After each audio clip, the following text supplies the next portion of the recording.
നമ്മൾ ആരായാലും ശരി, കലാകാരനായാലും ശരി, സാഹിത്യകാരനായാലും ശരി, ബേസിക്കലി അവൻ മനുഷ്യനാണ്. ആദ്യം മനുഷ്യനാണ്. മനുഷ്യനാണെങ്കിലേ അവൻ കലാകാരനായോണ്ട് ഗുണമാണ്. എനിക്ക് 5 വയസ്സായപ്പോൾ ഞാൻ നിന്ന സ്ഥലം തമിഴ്നാടായിട്ട് മാറി. അതൊരു പെൺവേഷമാണ്. അവിടെ കലയുടെ കേന്ദ്രമായിരുന്നു. ഞാൻ ചെല്ലുമ്പോൾ അവിടെ ജഗതി ശ്രീകുമാർ അവിടെ പഠിക്കുകയായിരുന്നു. ജഗതി ശ്രീകുമാറായിരുന്നു ആർട്സ് ക്ലബിൻ്റെ സെക്രട്ടറി. അപ്പോൾ എല്ലാവരെയും കാണാനും പരിചയപ്പെടാനുമുള്ള ഒരു സ്ഥലം.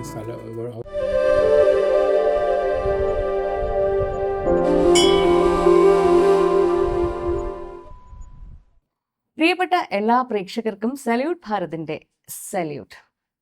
ഇതിനോടകം തന്നെ ഞങ്ങളുടെ ചാനലിലൂടെ ഒരുപാട് പ്രോഗ്രാംസ് നിങ്ങളുടെ മുന്നിലേക്ക് എത്തിക്കഴിഞ്ഞു.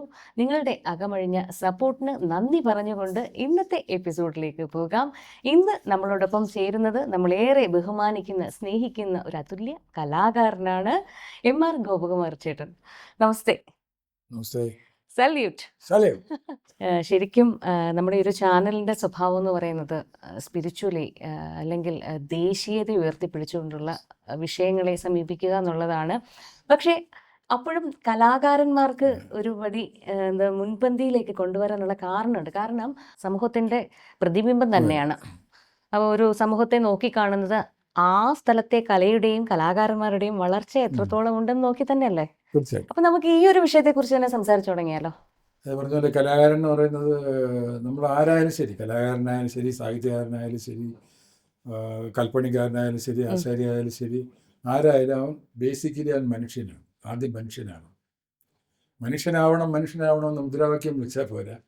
തരത്തിൽ നമ്മുടെ മനസ്സിലെ മനുഷ്യത്വം ഉണ്ടായിരിക്കും. അതാണ് ഏറ്റവും പ്രധാനമായിട്ടുള്ള കാര്യം.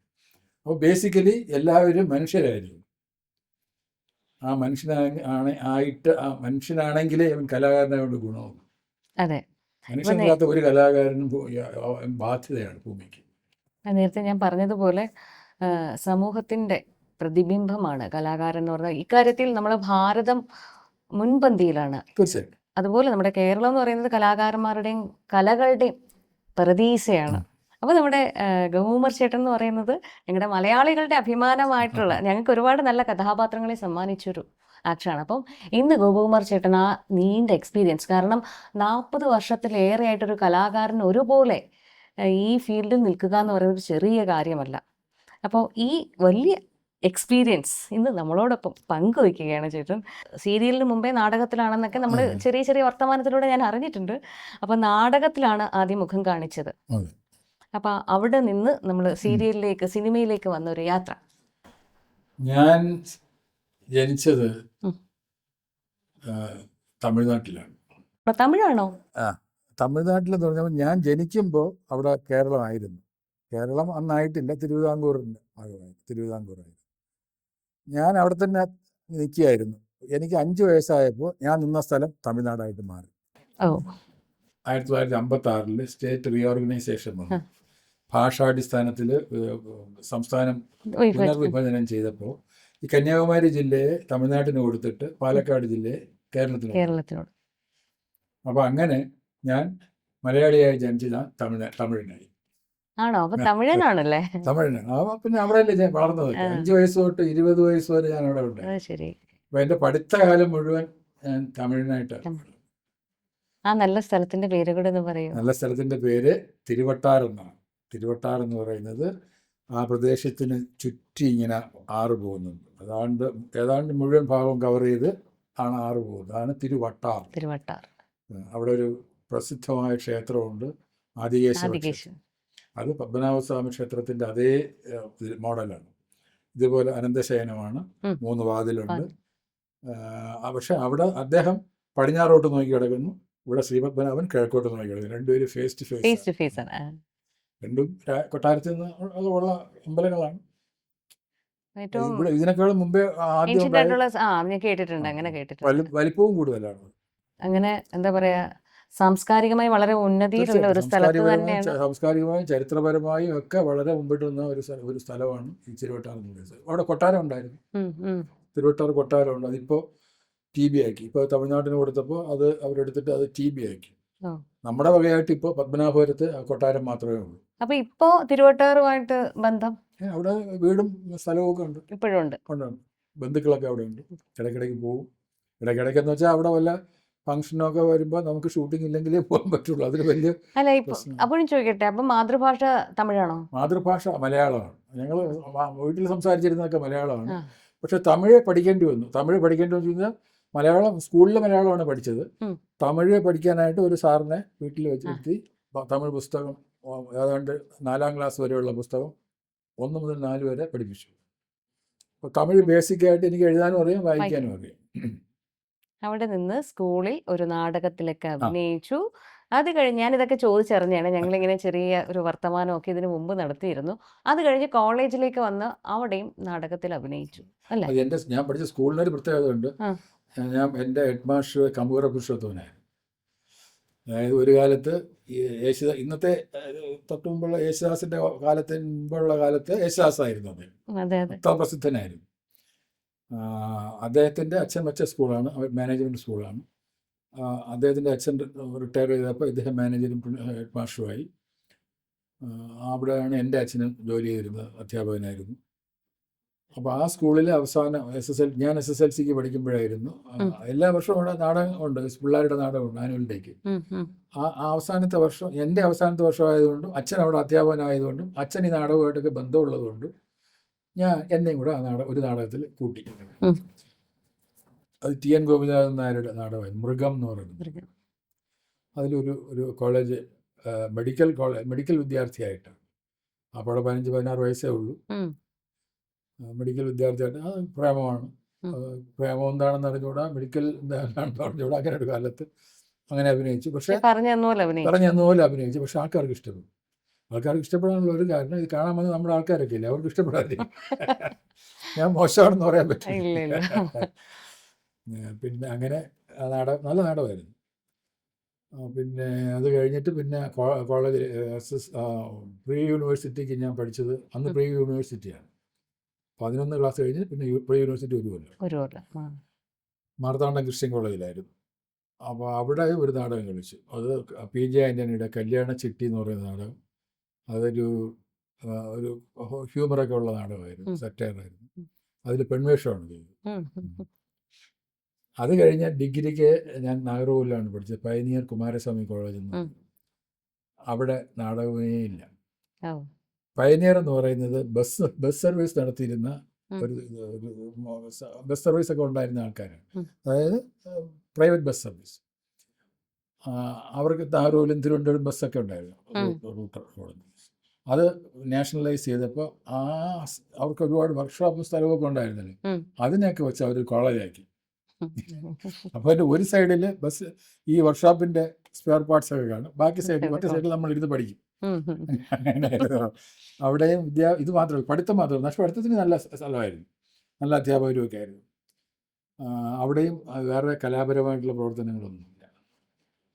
അത് കഴിഞ്ഞിട്ട് മാറിവാനീസിൽ ട്രിവാൻഡ്രത്ത് വന്നു. MCOമിന് പഠിച്ചത് മാറിവാനീസിലാണ്. അവിടെ കലയുടെ കേന്ദ്രമായിരുന്നു. ഞാൻ ചെല്ലുമ്പോൾ അവിടെ ജഗതി ശ്രീകുമാർ അവിടെ പഠിക്കുകയായിരുന്നു. ജഗതി ശ്രീകുമാറായിരുന്നു ആർട്സ് ക്ലബിൻ്റെ സെക്രട്ടറി. പക്ഷെ ഞങ്ങൾ ഈ പോസ്റ്റ് ഗ്രാജുവേറ്റ്സ് ആയതുകൊണ്ടും ഞാൻ കൂടുതൽ പഠിക്കാനുള്ളതുകൊണ്ട് ലൈബ്രറിയിൽ കൂടുതൽ സമയം ചെലവഴിക്കുക എന്നൊക്കെ ഉള്ളതുകൊണ്ട് ഞങ്ങൾ 10 പേരേ ഉള്ളൂ ആ ബാച്ചിൽ. ഈ കലാപരമായിട്ടുള്ള ആക്ടിവിറ്റീസിലൊന്നുമില്ല. അപ്പോൾ അവിടെയും കോളേജിലെ ആക്ടിവിറ്റീസ് ഒന്നുമില്ല. ബാക്കി അവരെല്ലാം കാണാനൊക്കെ പോകും, പക്ഷെ നമ്മൾ പാർട്ടിസിപ്പേറ്റ് ചെയ്യുന്നില്ല. അത് കഴിഞ്ഞിട്ട് എനിക്ക് അവിടെ പാസ്സായി റിട്ടേൺ എക്സാം എഴുതി റിസൾട്ട് വരുന്നതിന് മുമ്പ് തന്നെ എനിക്ക് ജോലി കിട്ടി. അത് കേന്ദ്ര ഗവൺമെൻറ് സർവീസിലാണ്, PNG ഓഡിറ്റ് ഓഫീസിൽ ഓഡിറ്ററായിട്ട് ജോലി കിട്ടി. അത് CNTAGയുടെ കീഴിലുള്ള ഇതാണ്. അത് ആ ഓഫീസിൽ ജോലി കിട്ടിയതാണ് എൻ്റെ കലാരംഗത്ത് വരാനുള്ളൊരു പ്രധാന കാരണമാണ്. ഞാൻ അതിന് മുമ്പേ 2 നാടകങ്ങളിൽ അഭിനയിച്ചിട്ടുണ്ടെങ്കിലും ആ ഓഫീസിലൊരു അന്തരീക്ഷം ഉണ്ടായിരുന്നു. സാധാരണ നേരെ തിരിച്ചാ കേട്ടിട്ടുള്ളത്, ജോലിക്ക് കയറി കഴിഞ്ഞാൽ പിന്നെ കല പോയെല്ലാം വിട്ടു. ഇതങ്ങനെയല്ല, അവിടെ തൊട്ടാണ് തുടങ്ങുന്നത്. കാരണം അങ്ങനെ ഒരു അന്തരീക്ഷമായിരുന്നു. ആ ഓഫീസ് ആദ്യം PNG ഓഡിറ്റ് ഓഫീസ് എന്ന് പറയുന്നത് മദ്രാസ് ഓഡിറ്റ് ഓഫീസേ ഉണ്ടായിരുന്നുള്ളൂ. കേരളത്തിലെ അക്കൗണ്ട്സും ഓഡിറ്റ് ചെയ്തിരുന്നത് മദ്രാസിലെ ഓഫീസായിരുന്നു. അപ്പോൾ കേരളത്തിന് പ്രത്യേകിച്ച് ഒരു ഓഡിറ്റ് ഓഫീസ് തുടങ്ങണമെന്ന് പറഞ്ഞ് തുടങ്ങിയപ്പോൾ ഓഫീസേഴ്സ് എല്ലാം പുറത്തുനിന്ന് വന്നു. ബാക്കി അതിന് താഴെയുള്ള സ്റ്റാഫിനെയൊക്കെ അവരിവിടെ അപ്പോയിൻറ്റ് ചെയ്തു. ഇവിടെ നിന്ന് ഫ്രഷ് റിക്രൂട്ട് ചെയ്ത് അപ്പോയിൻറ്റ് ചെയ്തു. അങ്ങനെ ഞങ്ങൾ ഒരുപാട് 450ഓളം പേര് റിക്രൂട്ട് ചെയ്തു 3-4 വർഷമായിട്ട്. ഈ എല്ലാം ചെറുപ്പക്കാരാണ്. ഈ 20നും 25-നും 20-നും 28-നും ഇടയ്ക്കുള്ള ആൾക്കാരാണ് മൊത്തം. ഉം. അങ്ങനെയുള്ള 450 പേരുള്ള ഒരു ഓഫീസിൽ സാധാരണ വേറെ ആർക്കെങ്കിലും അങ്ങനെ ഒരു ഭാഗ്യം ഇല്ല കിട്ടുമെന്നില്ല. ഇല്ല അതാ ഒരു കോളേജ് വിട്ട് പോകുന്ന പ്രതീതിയാണ് വൈകുന്നേരം ഓഫീസ് വിട്ട് പോകുമ്പോൾ. പിന്നെ പകൽ ഈ ഒരുപാട് മാവിൻ്റെ ചുവടൊക്കെയാണ്, മാവിൻ്റെ ചുവട്ടിലെ പ്രണയം, എല്ലാം ആ പ്രായമല്ലേ, കോളേജിൻ്റെ അന്തരീക്ഷമല്ലേ. അത് അങ്ങനെ ഒരു അന്തരീക്ഷത്തിലായിരുന്നു. അവിടെ കലയും ഇതുപോലെയുള്ള സാഹിത്യമൊക്കെ ഇഷ്ടപ്പെട്ട ഒരുപാട് ആൾക്കാരുണ്ടായിരുന്നു. ഒരുപാട് വായിക്കുന്ന ആൾക്കാരും സാഹിത്യകാരന്മാരുമായിട്ടുള്ള ഒരു അടുപ്പമൊക്കെയുള്ള ഒരുപാട് പേരുണ്ട്. ആ ഒരു കൂട്ടത്തിൽ ഞാനും പെട്ടു. അങ്ങനെയാണ് അവിടെ നാടകം റിക്രിയേഷൻ ക്ലബിന് വേണ്ടി നാടകം കളിച്ചു. അപ്പോൾ അത് കാണാനായിട്ട് ഒരുപാട് ഞങ്ങളുടെ ഓഫീസിൽ കടമ്പനിട്ട രാമകൃഷ്ണൻ എന്ന് പറഞ്ഞ ഒരു കവിയായിരുന്നു. അദ്ദേഹം ഞങ്ങളുടെ ഓഫീസിലായിരുന്നു. അദ്ദേഹം ഞാൻ പോകുമ്പോൾ അവിടെ ആർട്സ് ക്ലബ് സെക്രട്ടറി, ഞങ്ങളുടെ റിക്രിയേഷൻ ക്ലബിൻ്റെ സെക്രട്ടറി ആയിരുന്നു. അപ്പോൾ ഇദ്ദേഹത്തിനെ കാണാൻ വേണ്ടി ഒരുപാട് കലാകാരന്മാരും സാഹിത്യകാരന്മാരും ഒക്കെ അവിടെ വരുമായിരുന്നു. അവിടെ അപ്പോൾ ഈ ഞങ്ങളുടെ അവതരിപ്പിക്കുന്ന കലാപരിപാടികൾ കാണാനും അവരൊക്കെ വരും. തിരുവനന്തപുരത്തുള്ള എല്ലാവരും വരും. പിന്നെ ആരെങ്കിലും പുറത്തുള്ള ആൾക്കാർ തിരുവനന്തപുരത്ത് വന്നിട്ടുണ്ടെങ്കിൽ ഞങ്ങളുടെ ഓഫീസിൽ വരാതെ പോവില്ല. അപ്പോൾ എല്ലാവരെയും കാണാനും പരിചയപ്പെടാനും ഉള്ള ഒരു അവസരം. അവിടെ നിന്ന് നമ്മുടെ ട്രിവാൻഡ്രത്തേക്ക് ദൂരദർശനിലേക്കുള്ള ഒരു ദൂരദർശൻ അത് കഴിഞ്ഞിട്ട് അങ്ങനെ ഞങ്ങളൊരു നാടക നരേന്ദ്രപ്രസാദ് ആയിരുന്നു ഞങ്ങൾ നാടകങ്ങളൊക്കെ എഴുതിയിരുന്നത് അന്ന്. ആ സമയത്ത് ആദ്യമായിട്ട് നാടകം എഴുതുന്നത് ഞങ്ങൾക്ക് വേണ്ടിയിട്ടാണ്, ഞങ്ങളുടെ റിക്രിയേഷൻ ക്ലബിന് വേണ്ടിയിട്ടാണ്. അപ്പോൾ ഞങ്ങളുടെ നാടകങ്ങളൊക്കെ നേരത്തെ കാണാൻ പറ്റും. അന്ന് അദ്ദേഹം നാടകമൊന്നും എഴുതിയിട്ടില്ല, അദ്ദേഹം ഈ നിരൂപണമായിരുന്നു. അതിന് ഒരു നോവൽ എഴുതിയിട്ടുണ്ടായിരുന്നു. അത് പിന്നെ പുള്ളി തന്നെ ഡിസോൺ ചെയ്തു. എനിക്ക് എൻ്റെ വേണ്ടാന്നും പറഞ്ഞു. പബ്ലിഷ് ചെയ്ത നാടകമാണ്, അല്ല നോവലാണ്. പക്ഷെ അത് പുള്ളി ഡിസോൺ ചെയ്തു, വേണ്ടാന്ന് പറഞ്ഞു. എനിക്ക് എൻ്റെ പേരിൽ വേണ്ട എന്ന് പറഞ്ഞു. അലഞ്ഞവർ അന്വേഷിച്ചവർന്നാണ് ആ നോവലിൻ്റെ പേര്. അത് പലർക്കും അറിയില്ല. അത് നോവലിസ്റ്റായിരുന്നു. അല്ല, അത് പുള്ളിക്ക് ഇഷ്ടപ്പെട്ടില്ല. പുള്ളി ഒരുപാട് പേരെ പിന്നെ വിമർശിച്ചല്ലോ, നിരൂപണമായിരുന്നല്ലോ. അപ്പൊ നിരൂപണം ചെയ്തു വന്നപ്പോൾ പുള്ളിയുടെ നോവല് ഒരു താഴെക്കിട നോവലാണെന്ന് പുള്ളിക്ക് തോന്നി. അപ്പോൾ അത് വേണ്ട, അധികം അറിയില്ല. അത് കഴിഞ്ഞിട്ട് ആണ് അദ്ദേഹം, അപ്പോൾ ഞങ്ങൾ ഒരു പുതിയ നാടകമാണ് റിക്രിയേഷൻ ക്ലബിന് വേണ്ടിയിട്ട്. അപ്പോൾ അതിനൊരു നാടകം എഴുതി തരണമെന്ന് പറഞ്ഞ് പുള്ളിയെ സമീപിച്ചപ്പോൾ ഞാൻ നാടകമൊന്നും എഴുതാറില്ലല്ലോ, എൻ്റെ ഫീൽഡ് അതല്ലല്ലോ, ഞാൻ നിരൂപണമൊക്കെ എഴുതിക്കൊണ്ടിരിക്കും. ഞങ്ങൾ ആ നിരൂപണമൊക്കെ എഴുതിയൊക്കെ ഓക്കെ, പക്ഷേ ഞങ്ങൾക്ക് നാടകം വേണം. അത് അങ്ങനെ പറയാനുള്ള സ്വാതന്ത്ര്യം ഉണ്ടായിരുന്നു, അത്രയും അടുപ്പമുണ്ടായിരുന്നു. അങ്ങനെ പുള്ളി കൂടെ നിർബന്ധിച്ചാണ് ഒരു നാടകം എഴുതിച്ചത്. 3 പ്രഭുക്കന്മാർ എന്ന് പറയുന്ന നാടകം ഞങ്ങൾ അവിടെ അവതരിപ്പിച്ചു. ഒരു കോമ്പറ്റീഷനാണ് അത് പ്രസന്റ് ചെയ്തത്. ആ നാടകത്തിന് ഫ്രഷ് നാടകം വേണം, പുതിയ നാടകം തന്നെ വേണം. അതുകൊണ്ടാണ് പുള്ളിയെ കൊണ്ട് പുതിയ നാടകം വേണമെന്ന് പറയുന്നത്. അത് എല്ലാ അവാർഡുകളും ആ നാടകത്തിന് കിട്ടി. അതാണ് ഒരു ഭയങ്കര ഉറപ്പുള്ള ചവിട്ടുപടിയായി. അവിടെ നിന്നുകൊണ്ട് പിന്നെ കുതിക്കലായിരുന്നു. അല്ല, ആക്ച്വലി ഒഫീഷ്യലി തിരക്കുള്ള ഒരു സമയത്തായിരുന്നില്ലേ? എല്ലാ ഓഫീസ് ജോലിയും ചെയ്ത് കഴിഞ്ഞതിന് ശേഷം ഞങ്ങളായിരുന്നു ഏറ്റവും ആദ്യം ഓഫീസ് ജോലി തീർക്കുന്നത്. ഫസ്റ്റ് ഞങ്ങൾ ജോലി തീർത്തിട്ട് ഈ പരിപാടികളെല്ലാം. അതുകൊണ്ട് ഓഫീസ് എഴുതി ഞങ്ങളെ ഇഷ്ടമായിരുന്നു. അല്ല, പിന്നീട് തിരക്കേറിയ ഒരു നടനായി മാറുമ്പോൾ ഈ ജോലി ഒരു തടസ്സമായിരുന്നു. ഞങ്ങളുടെ ഓഫീസിനെ സംബന്ധിച്ചിടത്തോളം ഒരു തടസ്സവും ഉണ്ടായില്ല. ഞാൻ ഈ പറഞ്ഞ പോലെ അത് കഴിഞ്ഞിട്ട് പിന്നെ ദൂരദർശൻ തുടങ്ങി. 1985 ഇവിടെ മലയാളം ദൂരദർശൻ തുടങ്ങുന്നത്, സംപ്രേഷണം തുടങ്ങുന്നത്. അത് പക്ഷെ ആദ്യം ന്യൂസ് മാത്രമേ ഉണ്ടായിരുന്നുള്ളൂ. ആ ന്യൂസിൻ്റെ സമയം കഴിഞ്ഞാൽ 20 മിനിറ്റ് 25 മിനിറ്റാണ്. ന്യൂസ് കഴിഞ്ഞാൽ ഡൽഹി റിലേക്ക് പോകും. പിന്നെ ഡൽഹിയിൽ നിന്നുള്ള പ്രോഗ്രാംസ് ആയിരുന്നു. പക്ഷെ ഡൽഹിയിൽ നല്ല പ്രോഗ്രാംസ് ആയിരുന്നു, നല്ല സീരിയൽസ് ആയിരുന്നു. അന്നത്തെ ഹിന്ദി സിനിമയെക്കാളും നല്ല സീരിയൽസ് ആയിരുന്നു ഹിന്ദിയിൽ. അതെല്ലാം കാണാനുള്ള അവസരം ഉണ്ടായി. അത് കഴിഞ്ഞിട്ട് 86 ഒക്കെ ആയപ്പോഴാണ് ഇവിടെ നിന്ന് മലയാളം പ്രോഗ്രാംസ് അവർ ചെയ്തു തുടങ്ങി. ട്രിവാൻഡ്രം ദൂരദർശൻ മലയാളം പ്രോഗ്രാംസ് ചെയ്തു തുടങ്ങി. അത് പല കവിതകളും പാട്ടുകളും അതോടൊപ്പം ചെറിയ സ്കിറ്റുകളും ഒക്കെ ചെയ്തു തുടങ്ങി. അങ്ങനെ ചെയ്ത ആദ്യത്തെ ഒരു സ്കിറ്റ് ഉണ്ടായിരുന്നു, ഒരു ഷോർട്ട് ഫിലിം പോലത്തെ. അത് കുഞ്ഞയ്യപ്പൻ എന്ന് പറയുന്ന ഒരു ആണ്. അപ്പം ഞങ്ങൾ നാടകത്തിലൊക്കെ അഭിനയിക്കുന്ന ആൾക്കാരായതുകൊണ്ട് ഞങ്ങളെ വിളിച്ചവർ. ഈ മാത്രമല്ല നാടകം സംഘം അപ്പോഴത്തേക്കും നല്ല പേരായി. കോമ്പറ്റീഷനൊക്കെ നാട്യഗ്രഹം ഉണ്ടെങ്കിൽ പിന്നെ നമ്മൾ പോകേണ്ട കാര്യമില്ല, എല്ലാവരുടെ വർക്കായിരിക്കും എന്നുള്ള അങ്ങനെ ഒരു ആളുകളാണല്ലോ എല്ലാവരും. അവരുടെ പേരൊന്നും കൂടെ പറഞ്ഞാലോ നമുക്ക്, നമ്മുടെ പ്രേക്ഷകരൊന്ന് കേട്ടോട്ടെ. അതില് നാട്യഗ്രഹത്തില് നരേന്ദ്രപ്രസാദാണ് പ്രധാനപ്പെട്ട ആൾ. എല്ലാ നാടകങ്ങളും സംവിധാനം ചെയ്ത് നരേന്ദ്രപ്രസാദായിരുന്നു. ഉം. അഭിനയിക്കാൻ ഞാനുണ്ട്, പിന്നെ ഞങ്ങളുടെ ഓഫീസിൽ തന്നെയുള്ള ഗോപാലകൃഷ്ണൻ എന്നുള്ള ആളുണ്ട്, പിന്നെ വളരെ ചെറിയൊരാളുടെ ഉണ്ടായിരുന്നു, മുരളി എന്ന് പറയുന്ന നടൻ. അത് പിന്നീട് വന്ന ആളാണ്. ഞങ്ങളാണ് ആദ്യം തുടങ്ങുമ്പോൾ മുരളി ഇല്ലായിരുന്നു, പിന്നീട് വന്ന ആളാണ്. കൈതപ്പുറം ഞങ്ങളുടെ കൂടെ ഉണ്ടായിരുന്നു. കൈതപ്പുറം ആയിരുന്നു എല്ലാ പാട്ടും പാടി, എഴുത്തല്ല, കൈതപ്പുറം പാടിയിരുന്നു. ഞങ്ങളുടെ നാടകത്തിലെ എല്ലാ പാട്ടുകളും പാടിയിരുന്നത് കൈതപ്പുറം രാമോഹരൻ നമ്പൂരിയും. അതിന്റെ താളം രാമോഹരൻ നമ്പൂരിയുടെ അനിയനൊരു വിശ്വനാഥൻ നമ്പൂരി. ഇപ്പൊ ഇല്ല, നമ്മളോട് നല്ല നല്ല മനുഷ്യനായിരുന്നു. ഭയങ്കര സ്നേഹമുള്ള ആളാണ്. നമ്മുടെയൊക്കെ ചേട്ടാന്ന് വിളിച്ചാൽ മുഴുവൻ വിളിക്കാത്തതാണ്, അത്ര ഇപ്പൊ ഇല്ല. നമ്മൾ വിശ്വനാഥനായിരുന്നു താളം. അങ്ങനെ പക്ഷേ ഞാൻ അതിന്റെ ഇടയ്ക്ക് ചോദിക്കട്ടെ, ഇത് ലൈവായിട്ടായിരുന്നോ അതോ റെക്കോർഡ്? ഇല്ല, റെക്കോർഡൊന്നുമില്ല, എല്ലാം ലൈവായിട്ട് വായിക്കും. എല്ലാവരും കൊണ്ടുപോകും. നല്ല രസമുള്ള ഒരു സംഭവം ഉണ്ടായി. അതിൽ ഫ്ലൂട്ട് വായിക്കുന്ന ഒരാളുണ്ട്. അതിപ്പോൾ പുള്ളി ഇപ്പോഴില്ല, പേര് പറയുന്നില്ല. അദ്ദേഹം നമ്മളെ ദൂരെ എവിടെയാണ് നാടകം, അവിടെ പാലായിലോ അവിടെയാണ് നാടകം. അപ്പോൾ ഞങ്ങളെ വണ്ടിയിൽ കയറി, ഒരു ടെമ്പോ വാനാണ് പോകുന്നത്. അപ്പോൾ ഇവിടെ നിന്ന് എല്ലാവരും വണ്ടി കയറി പുള്ളിയെ പൈപ്പ് മൂട് എന്ന സ്ഥലമുണ്ട് ശാസ്ത്രവനത്തിൽ, അവിടെ ആയിരുന്നു പുള്ളി താമസിച്ചിരുന്നത്. അവിടെ നിന്ന് പുള്ളിയെ കയറ്റി പുള്ളിയാണ് ഇതിൽ ഈ ഫ്ലൂട്ട് വായിക്കുന്നത്. 4-5 കഴിഞ്ഞു. പുള്ളി ഒന്ന് നിർത്താൻ വേണ്ടി നിർത്തി. എന്താ പറഞ്ഞു, ഒരു സാധനം എടുക്കാൻ മറന്നു, ഫ്ലൂട്ട് എടുക്കാൻ. അങ്ങനെ പിന്നെ തിരിച്ചു വന്ന് ഫ്ലൂട്ടൊക്കെ എടുത്തു. അപ്പോൾ അതിന് ഒരുപാട് രസകരമായ സംഭവങ്ങളൊക്കെ ഒരുപാടുണ്ട് നാടകം ചെയ്യുമ്പോൾ. ആ നാടകത്തിൽ നിന്നാണ് അങ്ങനെ നാടകം കളിച്ച് വന്നപ്പോഴാണ് പിന്നെ ദൂരദർശൻ പ്രോഗ്രാംസ് ഒക്കെ ചെയ്തു തുടങ്ങിയത്. നേരത്തെ പറഞ്ഞതുപോലെ ആദ്യത്തെ ടെലിഫിലിം, അതിലെ ടൈറ്റിൽ കഥാപാത്രമായിട്ട് തന്നെ കുഞ്ഞയ്യപ്പൻ. അതിലെ ടൈറ്റിൽ റോള് കുഞ്ഞയ്യപ്പൻ എന്ന് പറയുന്ന ടൈറ്റിൽ റോൾ, അത് നല്ല രസമുള്ള ഇതായിരുന്നു. അതായത് ഇയാൾക്ക് ആ കൂടെ ഒരു പാവപ്പെട്ട മനുഷ്യനാണ്.